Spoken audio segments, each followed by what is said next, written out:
Welcome! This time on WoodWorks, we'll make this sturdy circular table. So please join us.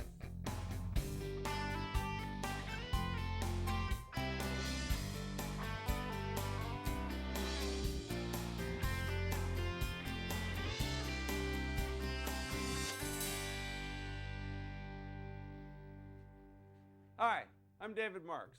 Welcome to WoodWorks. This contemporary circular table is made from solid black walnut. There's four main parts to its construction: the bottom cross support, the pedestal with bridle joinery, the top cross support, and the tabletop. The perfect circular top with its complex textured grain and rich warm color is supported by a strong, unadorned pedestal. A clean, contemporary look with a simple functional design makes it a refreshing alternative to a formal dining style. We'll begin by making the top for our table. Now, because the top is the focal point, we'll want to spend some extra time grain matching these boards. Now, here's some advice on a good way to do that. We'll begin by outlining the grains with a piece of chalk, and this will make it easier to see how these boards will come together. Now, we've selected this one for the center because there's this really nice oval pattern to it. These two on the sides have a nice complementary curving grain pattern to it, and these will make a good match. Now, what we're looking for is to create a sense of harmony. And whenever you're working on a project of this size, it's a good idea to start in the center and work out to the sides. To determine the size and how much stock we'll need, we made this 48-inch diameter template out of some 1/8-inch MDF. We've marked an X and a Y-axis, and where they meet will be our center. To make this, we used a trammel arm. Now, this is a tool that you can make yourself. I have a thin piece of wood and a couple of metal attachments that you can buy. One for the center point and the other to hold the graphite, and they're both adjustable, and you can use these to mark out a perfect circle. Now, we'll take this and set this over our stock to determine our layout. This helps us to figure out how much stock we need. By using our template to visualize our pattern, we can use some shorter boards on the sides and minimize our waste. With our black walnut boards measured and marked, we cut them to length using the table saw.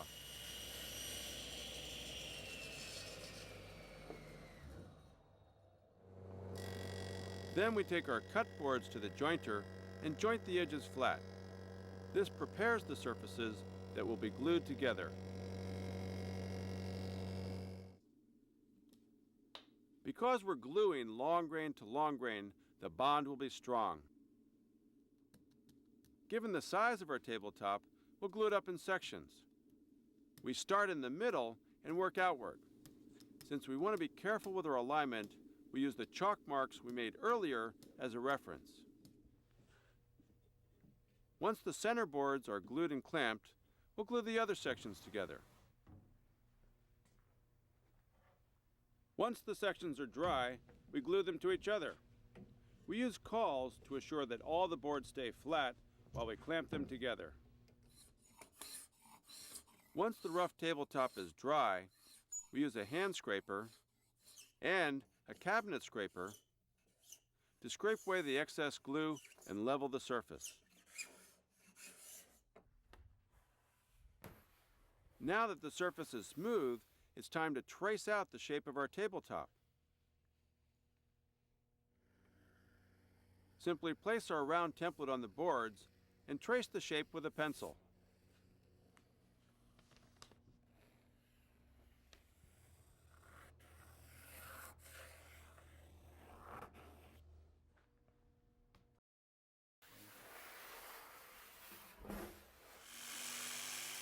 We cut the circle by hand using a jigsaw with a coarse blade.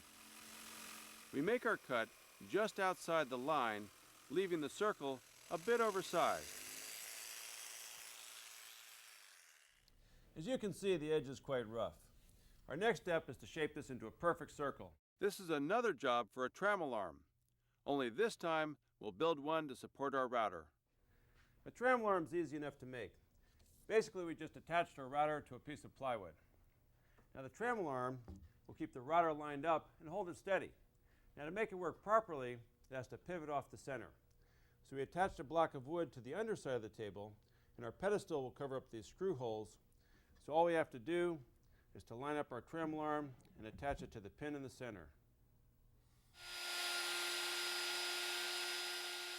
The 1/2 inch spiral carbide router bit steadily sweeps along the edge of the circle.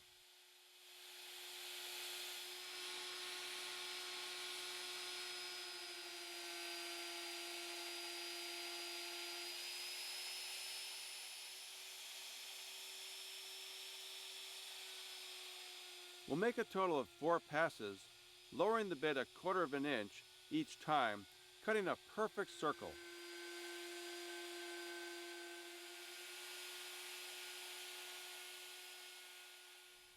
To give our table a little bit more dimension, we've decided to shape the edges.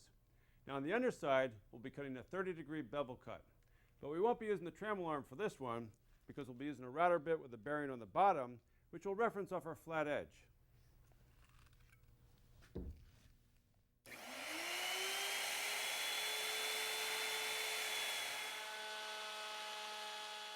As the bearing glides along the finished edge of the table, the bit produces a clean 30-degree bevel around the bottom edge.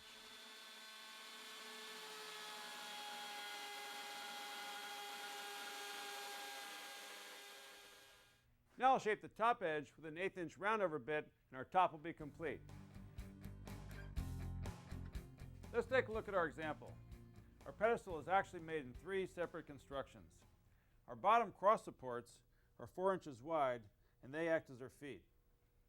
The post is laminated from 3 pieces of 1 3/4 black walnut with bridle joinery at the top and at the bottom.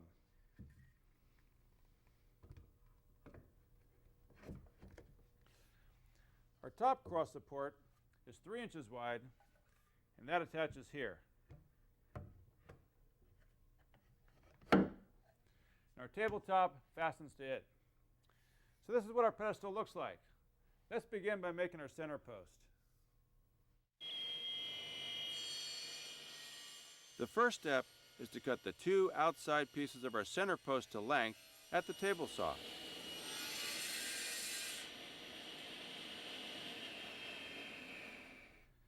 Here's the stock for our center post. We've already milled these to length, width, and thickness, except for this center section, which we'll cut to final length after we cut the notches for these 2 side pieces. The notches we cut will create the bridle joints. For the top bridle joint, we first find the center point on the ends and measure down 3 inches. Next, we use a cabinet maker's scribe to scribe a line where we're going to cut.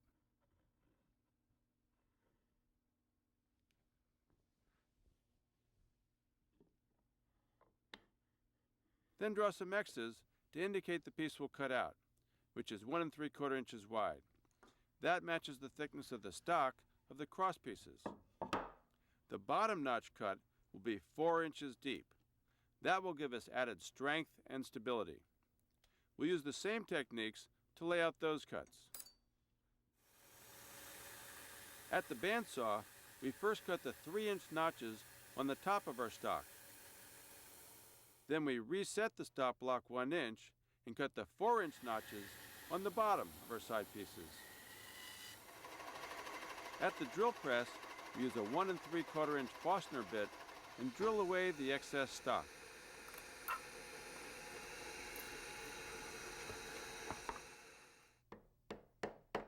Finally, using a sharp chisel, we clean up the bridle joints and make them square. Now that we've finished chopping out our bridle joints, we'll take our measurement between these notches, which is 21 inches, and we'll cut our center piece to that length.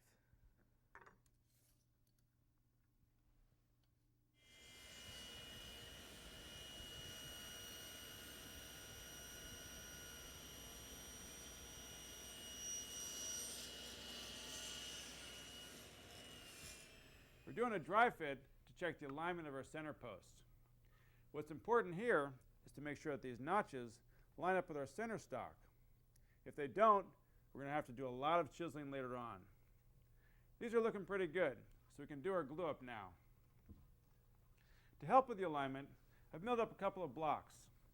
Now I've milled these to the exact same thickness as the center support stock. So we'll simply tap these into the notches, and when we've clamped these into place, top and bottom, it'll force these three pieces of stock into alignment. I've also put some wax on them so they won't stick to the glue. We apply generous amounts of yellow glue and spread the glue evenly with a roller. Then we stack the side pieces together and insert the wax blocks into the bridle joints to align the three pieces.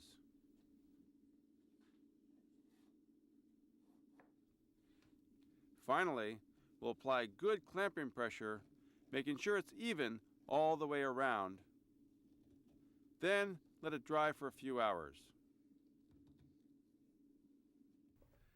Now we can start prepping the cross supports that will complete our pedestal. Let's take a look at our example. The top stock is 1 3/4 inches thick, the same size as our notches, and the lengths are all the same, 40 inches long. The only difference is that the top stock is 3 inches wide and the bottom stock is 4 inches wide. That'll give us some added stability. For the cross supports, we ripped 2 long boards of walnut 3 inches wide for the top and 2 boards 4 inches wide for the bottom. Next, we run each board through the planer so the knives will cut the surfaces parallel and flat. And back at the table saw, we trim all the stock to the same length. Now, with our support stock all cut to size, we lay out the marks to cut the half lap joints that will join the cross stretchers. First, we find the center point and scribe a line 7/8 of an inch on both sides. That's 1/2 of the 1 3/4 inch thickness of the wood. These notches will be 1.5 inches deep on the top stretchers and 2 inches deep on the bottom stretchers.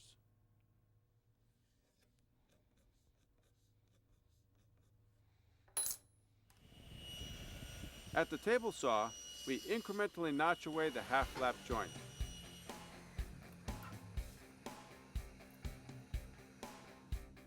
To complete our joinery for these supports, we'll take a chisel and clean out these notches. Now, we'll add some details. Before we glue the pedestal all together, we're going to add a few simple design touches. Let's take a look at our example. Where the tabletop rests here on the cross supports, the stock is flat, while the bottom is tapered. Now down here on the lower cross supports, it's just the opposite. The flat surface rests against the floor, while it tapers along the top. Now the taper is the same on the top and the bottom.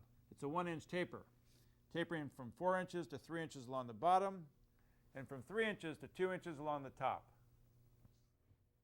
To lay out the marks for the tapers, place the center post in position and mark the outline around the post using an 1/8 inch shim. It's important to stop the tapers before the center post, otherwise it would create an unsightly gap. Once we've made the marks, remove the center post and highlight the pencil lines with a strip of blue tape. The blue tape will remind us where to stop the taper cut. Next, laying each cross support on its side, draw a pencil mark 1 inch in from the edge and connect the line down the side. This gives us our cut line for the taper.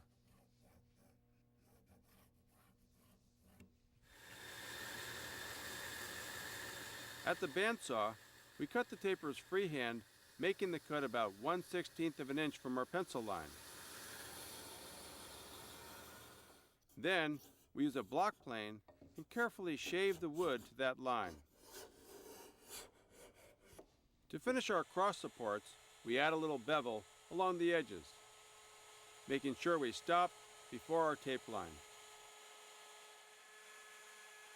Then we'll add an accent to our post using our plunge router and a 45-degree bevel bit. This will soften all the edges.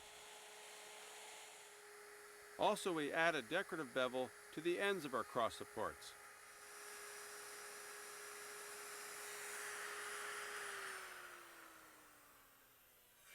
We've glued up our cross supports, and now we'll attach them to our posts to form our pedestal. We're using some yellow glue. We'll clamp this up and leave it for a few hours to dry. Our pedestal is dry, and now it's time to attach our top. Now here's an interesting fact to consider. We're going to have to allow for wood movement. Wood is a fibrous material. It absorbs moisture. A knowledgeable woodworker knows that they'll be constantly dealing with wood that expands and contracts. Wood expands and contracts along its width as much as 1/8 of an inch per foot. The movement along its length is negligible. To secure the top, we'll be using figure eights, which will pivot and allow for that wood movement. To countersink the holes for our figure eights, we use a hand drill and a Forstner bit, and then attach the figure eights with screws. Then we turn over the pedestal onto the tabletop and attach the figure eights to the underside.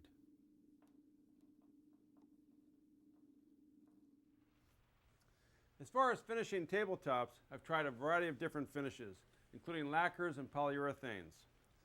And one of the things I'll say about those is that they can scratch over time. Now, one of the nice things about a hand-rubbed oil finish is that if it does scratch, it's easy enough to touch up. And like I've said before, you can't beat a hand-rubbed oil finish for bringing out the depth, the beauty, and the clarity of the wood.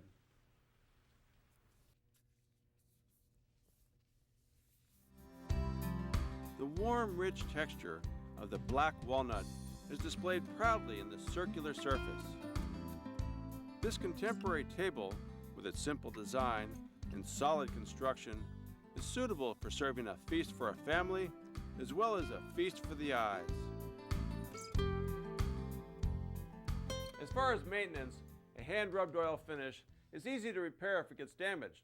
You can simply rub on another coat of oil. Now, if you would prefer a finish that's more durable, you could always go to a lacquer or to a polyurethane finish. Thanks for joining us. I'm David Marks. We'll see you next time on WoodWorks.